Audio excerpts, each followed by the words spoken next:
Hi hello, ഇന്ന് നമ്മൾ ഉണ്ടാക്കാൻ പോകുന്നത് മക്രോണി അഥവാ പാസ്തയാണ് കേട്ടോ. പാസ്ത റെസിപ്പിയാണ് നമ്മളിന്ന് ഉണ്ടാക്കാൻ പോകുന്നത്. അതിനായിട്ട് നമ്മൾ വാങ്ങിയ പാസ്തനെ ആദ്യം വേവിക്കണം.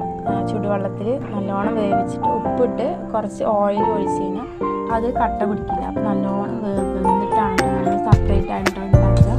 ആദ്യം നമ്മൾ അടുപ്പിൽ വേവിക്കാൻ വെച്ചു.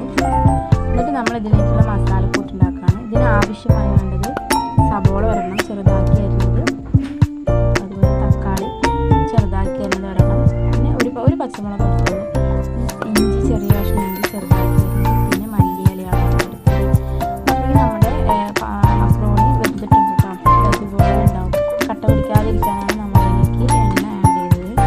ഇനി നമ്മളിതിലേക്ക് മസാല ഉണ്ടാക്കാൻ പോകുന്നത്. ആദ്യം പാൻ വെച്ചിട്ട് സബോളയും തക്കാളിയും അതുപോലെ പച്ചമുളക് ഇഞ്ചിയും എല്ലാം കൂടി വഴറ്റി വെക്കുക.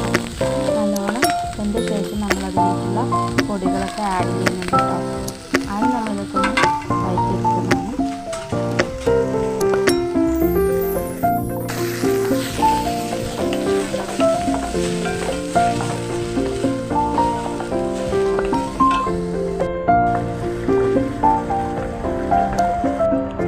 നന്നായി വഴറ്റിയ ശേഷം നമ്മൾ അതിലേക്ക് ഉപ്പിട്ട് കഴിഞ്ഞാൽ പൊടി നല്ല നേരെ വഴഞ്ഞ് കൊടുക്കുക.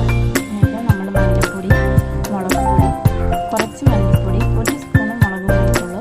മുളക് നമ്മൾ ഇടുന്നത് കുറച്ച് കുരുമുളക് പൊടി ഇടുന്നു, ഗരം മസാല ഒരു സ്പൂണ്, പിന്നെ ഒരുവിധം എരിവൊക്കെ നന്നായിട്ടുണ്ടാക്കുക. മെയിനായിട്ട് ഞാൻ അതിന് ടേസ്റ്റ് കൂടുതൽ. അപ്പം ഇതിൽ എല്ലാം സെറ്റായ ശേഷം നമ്മൾ വേവിച്ച് വെച്ച് മക്രോണി അതിലേക്ക് ആഡ് ചെയ്യുന്നു.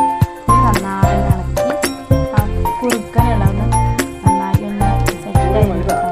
ഇത്തിരി കുറുങ്ങി നിന്നാൽ നല്ല ടേസ്റ്റ് ഉണ്ടായിരുന്നു. ഇപ്പോഴാണ് ഞാൻ കുരുമുളക് ആഡ് ചെയ്യുന്നത്. നന്നായി വഴഞ്ഞ് വന്നിട്ടുണ്ട് കേട്ടോ. എന്താ നല്ല മണമുണ്ട്, നല്ല ടേസ്റ്റി ആയിരിക്കും കേട്ടോ. എല്ലാവരും ഇതൊന്ന് ട്രൈ ചെയ്ത് നോക്കട്ടോ. അങ്ങനെ നമ്മുടെ മക്രോണി റെഡി ആയിട്ടുണ്ട്. ഞാനതൊരു പാനിലേക്ക് മാറ്റുന്നു. ഡെക്കറേഷനൊക്കെ ചെയ്ത് നമ്മുടെ പാസ്ത റെഡി ആയിട്ടുണ്ട്. Thank you.